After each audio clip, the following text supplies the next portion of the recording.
২০ বছর পর বাংলাদেশ ও পাকিস্তানের মধ্যে নবম যৌথ অর্থনৈতিক কমিশনের বৈঠক শুরু হয়েছে আগারগাঁওয়ে অর্থনৈতিক সম্পর্ক বিভাগ, যেখানে আছেন সহকর্মী রিফাত তাসনুবা। আমরা সরাসরি চলে যাচ্ছি সেখানে।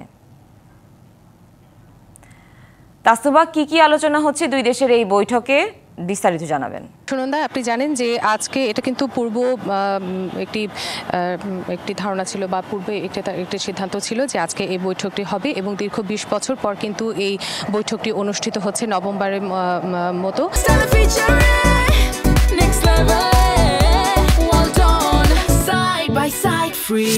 দুই দেশের মূলত বাণিজ্যিক সম্পর্কটাকে আরও বেশি জোরদার করার জন্য এই বৈঠক, এবং আজকে এখনও বৈঠক চলছে। বৈঠকে বেশ কয়েকটি চুক্তি স্বাক্ষর করা হবে দুই দেশের মধ্যে, এমনটি আমরা জানতে পেরেছি এখন পর্যন্ত।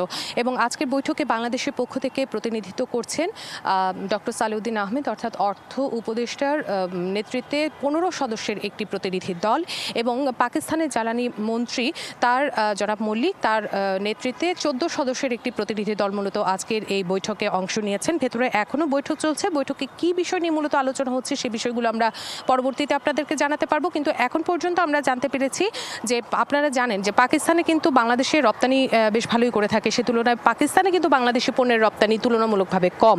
তাই সেই রপ্তানিকে আরও বেশি কিভাবে বাড়ানো যায়, শুল্কমুক্ত সুবিধা পাওয়া যায় সেই দেশের বাজার ধরার জন্য, সেই বিষয়গুলো নিয়ে এখানে সমঝোতা হবে।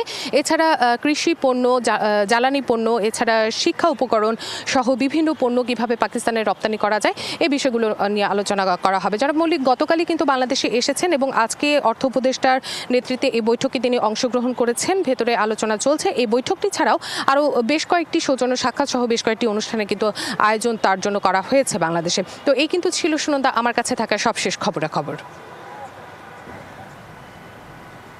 রিফাত, ধন্যবাদ আপনাকে।